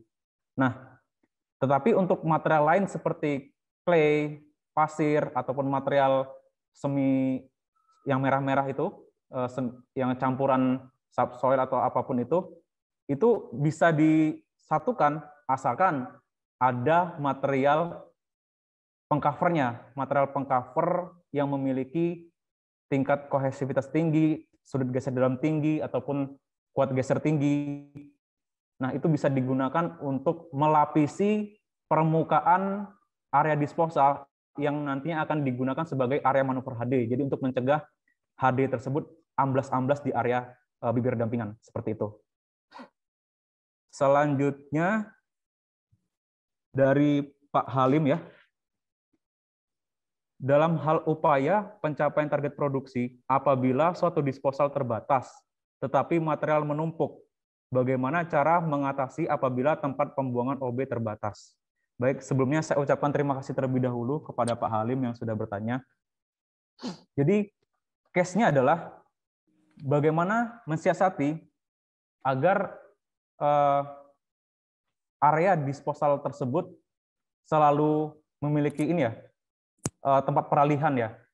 Nah, itu sebenarnya itu harus dikoordinasikan dulu dengan pihak main plan ataupun pit control. Jadi untuk penyediaan lokasi itu lebih dititik beratkan kepada teman-teman dari pit control atau main plan ya. Jadi pada saat kegiatan operasional memang sudah tersedia area yang akan didampingi. Namun jika sudah disediakan areanya namun masih tetap terbatas, nah itu merupakan manajemen disposalnya saja yang mungkin belum tertata dengan baik ya. Jadi prinsip pertama untuk membentuk disposal adalah bentuk disposal dari bagian atau elevasi RL paling bawah terlebih dahulu. Jadi nanti walaupun nanti ada opsi menaikkan disposal, jadi jika areanya habis ya mau tidak mau elevasi disposalnya akan dinaikkan, tapi dengan catatan area yang di bawahnya tadi sudah mencapai final desainnya terlebih dahulu agar tidak menjadi PR ya. Jadi tidak menjadi PR di kemudian hari, disposalnya sudah tinggi tetapi masih ada area yang masih belum didampingi. Nah, itu akan menjadi suatu masalah nantinya ya, akan bermasalah dalam kegiatan joint survey-nya. Artinya tidak sesuai desain ya, tidak sesuai desain dan tentunya akan bermasalah pada proses pengukuran atau penentuan berapa volume yang akan dibayarkan oleh owner kepada pihak kontraktor seperti itu. Kemudian selanjutnya ada Putri Utami. Ibu Putri Utami, apakah ada yang lebih efektif dan akurat dalam menghitung konsumsi bahan bakar pada hauler? Baik, menghitung konsumsi fuel ya. Nah, sebenarnya konsumsi fuel atau fuel consumption itu sudah diperhitungkan dalam kegiatan penambangan. Nah, untuk metode perhitungannya itu kita tahu kebutuhan fuel masing-masing unit dan kita juga tahu penjadwalan pengisian bahan bakarnya. Jadi setelah kita mengetahui fuel consumption-nya liter per jamnya, nah itu tinggal dikalikan saja dengan jam kerjanya. Nah itu akan dapat diketahui berapa liter yang dihabiskan untuk melakukan kegiatan operasional oleh unit masing-masing unit gitu ya. Perhitungan sederhananya seperti itu. Jadi kita ketahui dulu fuel consumption-nya liter per jamnya berapa, kemudian dikalikan dengan jam kerja dari unit tersebut berapa, dan diketahuilah berapa kebutuhan fuel-nya ya per unit, masing-masing unit dapat diketahui. Namun kalau biasanya yang digunakan itu adalah kita ketahui dulu nih berapa untuk per jenis unit ya. Misalkan untuk jenis PC berbeda, HD berbeda. Jadi kita kelompokkan dulu per jenis unitnya, kemudian kita tahu kebutuhan bahan bakarnya, dikalikan dengan jam kerjanya. Nah, itu kita bisa mengetahui berapa fuel yang digunakan. Nah, kalau mengetahui cara yang lebih efektif dan akurat, itu base-nya sih base perhitungan rumus sederhana tadi ya. Tapi makanya dari itu yang menjadi concern utamanya itu sebenarnya adalah bagaimana kita bisa menekan fuel consumption-nya, yaitu tadi dengan cara banyak hal ya tadi ya. Ada dengan mereduksi cycle time-nya, kemudian memperbaiki area kerja. Jadi intinya adalah bagaimana kita bisa menekan cycle time dari masing-masing unit sehingga ongkos fuel-nya bisa lebih rendah seperti itu. Maaf dengan Pak siapa tadi? Bu Putri ya, Bu Putri Utami. Selanjutnya dari Pak Farid. Perhitungan cost untuk teknis penambangan apabila material yang ingin ditambang tidak mencapai nilai ekonomis yang maksimal. Baik. perhitungan kos untuk teknis penambangan. Oke. Apabila material yang ingin ditambang tidak mencapai nilai ekonomis yang maksimal, apakah tidak bisa dilakukan penambangan atau ada teknis lain agar tetap ditambang menghasilkan nilai ekonomis setelah perhitungan ongkos tambang? Oke. Terima kasih kepada Pak Farid yang sudah bertanya. Jadi, apakah material ini mungkin yang dimaksud adalah bahan galian ya? Nah, setiap bahan galian itu kan memiliki harganya masing-masing, entah itu nikel, batu bara, dan lain sebagainya, itu punya harganya masing-masing. Dan harga ini nanti, dalam case-nya ini batu bara, tentu akan mempengaruhi stripping rasionya ya. Jadi misalkan seperti ini, saat ini kan harga batu bara sedang naiknya ya, atau bahkan kalau tidak salah tertinggi dalam sejarah ya, 100 up gitu ya, 100 up dolar per ton. Nah, tentunya ini bisa mempengaruhi dari segi desain ya. Yang semulanya stripping rasionya 5 bisa naik menjadi 7 tergantung berdasarkan perhitungan cost, apakah berani untuk menaikkan stripping rasionya. Apakah harga penjualan nanti bisa menutupi ongkos untuk penggalian materialnya lebih dalam lagi. Nah, itu.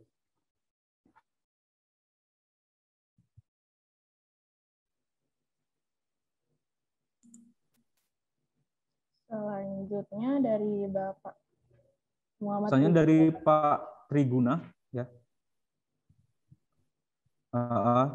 Pak Triguna dari Teknik Pertambangan Sriwijaya. Oh, baik.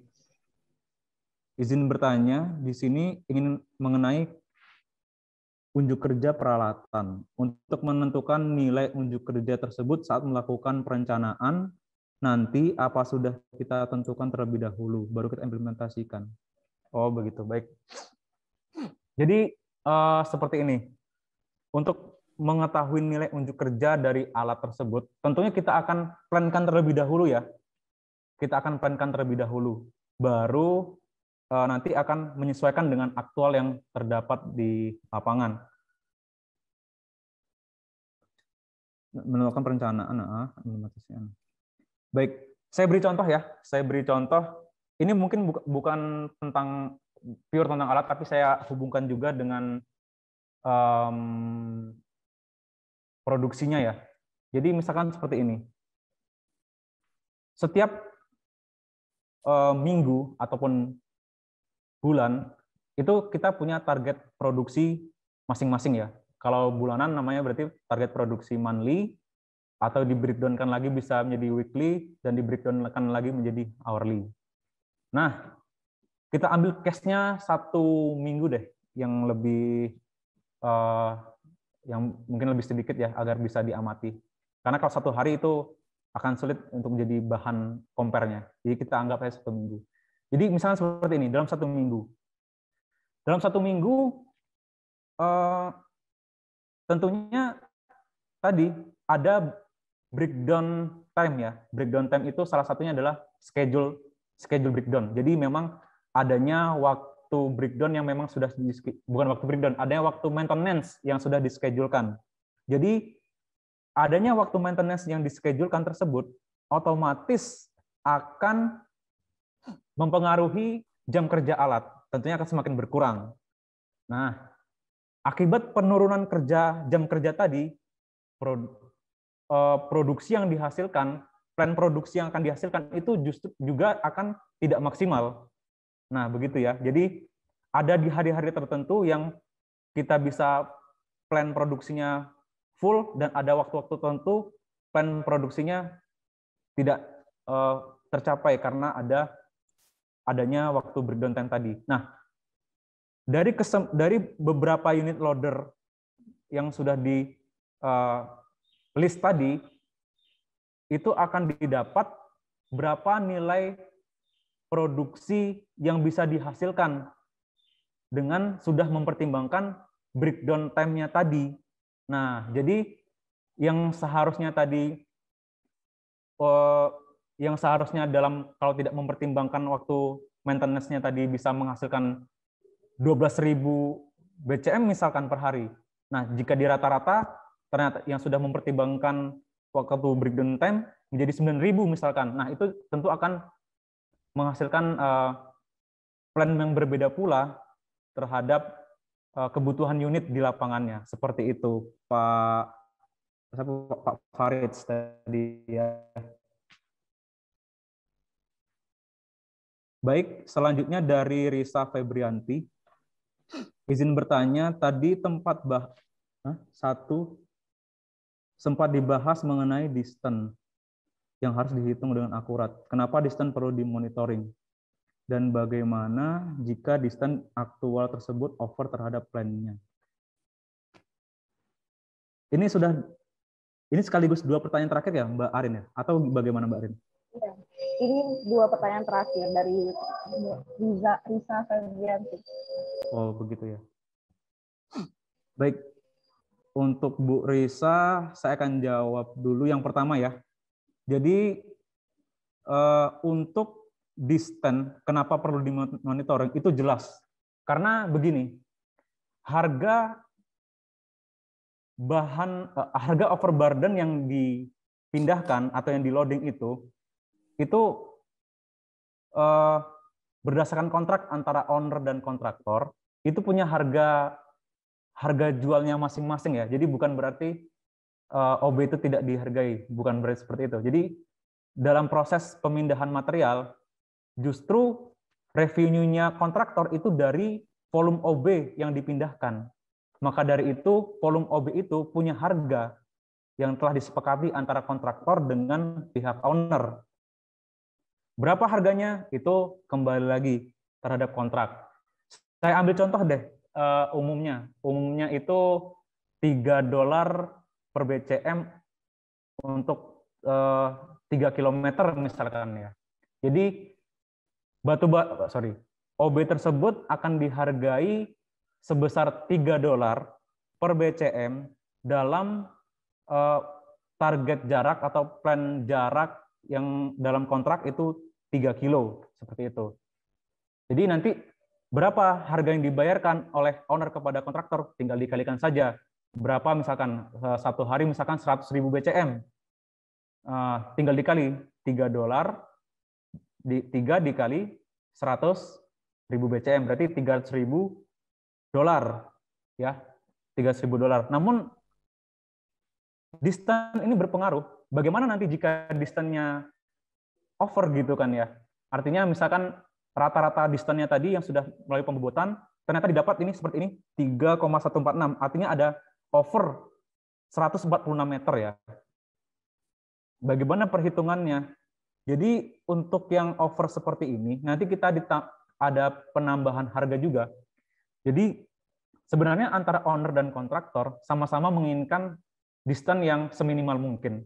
Tapi itu tidak bisa selalu terrealisasi karena semakin maju penambangannya, semakin jauh pula disposalnya, kan seperti itu. Artinya setiap hari tentunya ada penambahan distance, gitu ya. Penambahan distance jika disposalnya tidak pindah. Nah, maka dari itu distance ini juga diperhitungkan dalam kontrak harga seperti itu. Jadi misalkan over yang 14 ini bagaimana? Jadi nanti kalau misalkan ada over sebesar 146 meter atau lebih dan lain sebagainya, itu termasuk dalam harganya bisa baru lagi. Jadi kalau misalkan untuk harga over distance itu harganya tidak $3 per BCM lagi, bisa lebih rendah karena itu udah harga over distance. Berapa harga over distance itu sebenarnya balik lagi kontrak ya, balik lagi kontrak dengan antara owner dan kontraktor. Kita ambil contoh misalkan 10% dari harga OB pada umumnya yang kondisi normal, yang jaraknya normal. Berarti untuk overnya tadi, untuk nilai yang overnya tadi itu sama dengan jarak over dikalikan dengan harga over distance yang baru tadi, kemudian dikalikan volume dari si material yang dipindahkan tadi. Nah, si 100.000 tadi. Jadi misalkan $0,3 per BCM ya. Kemudian dikalikan dengan over distance-nya tadi 146 meter dibagi 100 kan harganya per meter ya. Dibagi 100 agar menghasilkan per meter juga. Jadi harga baru dikali dengan over distance dikalikan dengan volume overburden yang dipindahkan seperti itu. Jadi nanti pada akhirnya nih harga yang harus dibayarkan oleh owner ke kontraktor itu harga OB normal yang distance-nya sesuai dengan plan ditambah dengan harga harga over distance. Nah, tinggal dijumlahkan seperti itu. Kemudian penentuan PA dan UA yang direncanakan pada perusahaan berdasarkan apa? Dan jika pada aktualnya tidak tercapai, nilai langkah apa yang diperlukan? Bagaimana penentuan PA dan UA direncanakan? Baik. Plan PA dan plan UA seperti yang sudah saya jabarkan sebelumnya ya. Jadi begini, kalau PA itu kan responsibility-nya dari Departemen Plan ya. Responsibility dari Departemen Plan. Jadi yang bertanggung jawab untuk menyediakan PA maksimal itu adalah dari Departemen Plan. Nah, kemudian bagaimana plan PA itu sendiri tadi? Nah, jadi seperti ini. Kontrak antara owner dan operator itu punya jam kerja minimum ya yang sudah disepakati. Misalkan untuk jam kerja HDX sekian memiliki jam kerja minimum 300 jam misalkan per bulannya misalkan. Otomatis sudah punya target PA dong dengan jam segitu ya. Dengan jam segitu 300 jam itu tentunya sudah punya target PA karena working hour yang diinginkan sudah diketahui. Nah, kita punya target PA nih. Kemudian bagaimana jika tidak tercapai? Nah, jika tidak tercapai tentunya Departemen Plan akan dikenai penalti karena ketidaktercapaian PA tersebut. Kenapa? Karena seperti ini. Karena Departemen Customer ya. Ini kita berbicara dalam satu perusahaan. Jadi secara kasarnya ya, Departemen Plan itu ibaratnya menyewakan ya dalam tanda kutip ke Departemen Customer, Operasional dan Engineering. Jadi kita sebagai Departemen Customer itu ibaratnya punya ya harga sewa yang harus dibayar lah kepada Departemen Plan.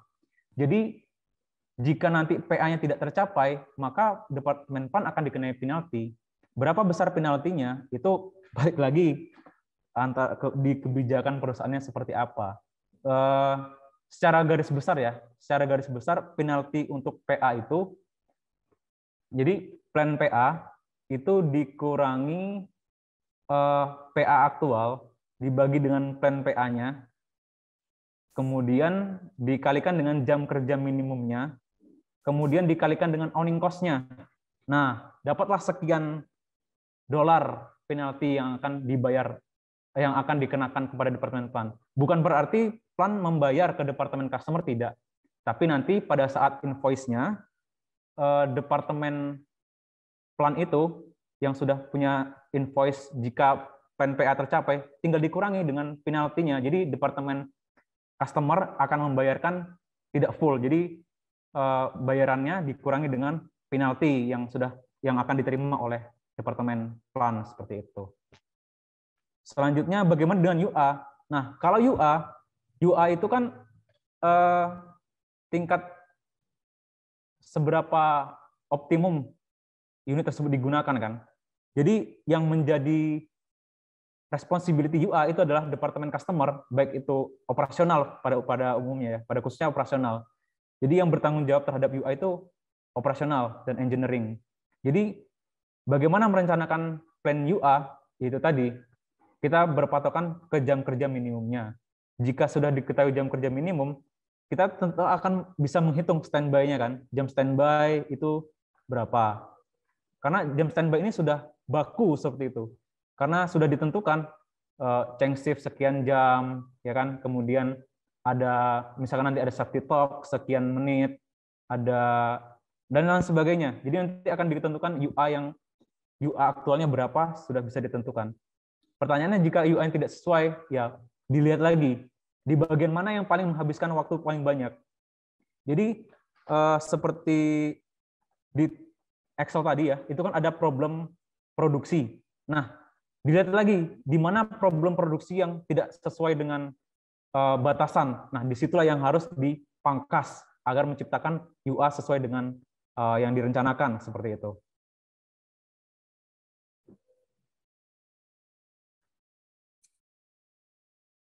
Baik, Mbak Arin, itu Ya. tadi 2 pertanyaan terakhir sudah terjawab, Mbak. Saya kembalikan ke Mbak Arin selaku moderatornya. Baik, terima kasih teman-teman yang sudah bertanya, dan terima kasih juga untuk Pak Arfani yang sudah sharing sama kita mengenai materi pada hari ini. Kita sudah di penghujung acara. Sebelum menutup acara Sibima Series kali ini, mari kita foto bersama terlebih dahulu ya. Kepada teman-teman bisa on cam sebentar.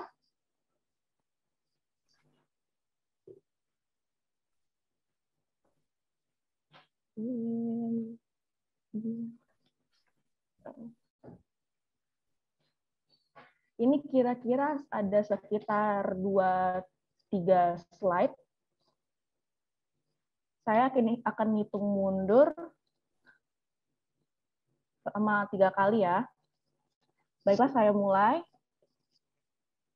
Slide pertama, 3, 2, 1. Untuk slide selanjutnya, 3, 2, 1. Untuk slide terakhir, 3, 2, 1. Baiklah, terima kasih pada teman-teman yang sudah menyempatkan on cam. Terima kasih juga untuk teman-teman yang sudah bergabung pada acara kita kali ini, yaitu Sibima Series ke-17 dengan tema Operasional Penambangan dan Monitoring Produksi pada Tambang Batubara Sistem Tambang Terbuka. Untuk info lebih lanjut mengenai program-program dari Sibima Sabartum seperti webinar yang kita adakan sekarang, yaitu Sibima Series serta Training and Development yang merupakan pelatihan software maupun alat survei, dapat dilihat melalui Instagram kita, follow saja Bima_Sabartum.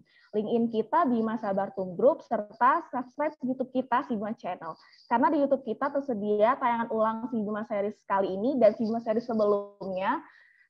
Bagi kamu juga yang suka dengerin podcast, ini Sibima Podcast juga tersedia di Spotify loh. Untuk mengetahui info lebih lanjut mengenai Bima Sabartum dapat diakses melalui website kita, yaitu www.bimasabartum.co.id.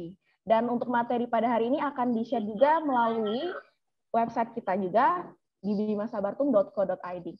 Baiklah, saya akhiri acara hari ini. Apabila ada salah kata atau perbuatan, saya Arin Sandra Olivia mohon maaf atas nama pribadi maupun nama Bima Sabartum. Saya pamit undur diri. Wabillahi taufiq wal hidayah. Wassalamualaikum warahmatullahi wabarakatuh. Waalaikumsalam warahmatullahi wabarakatuh.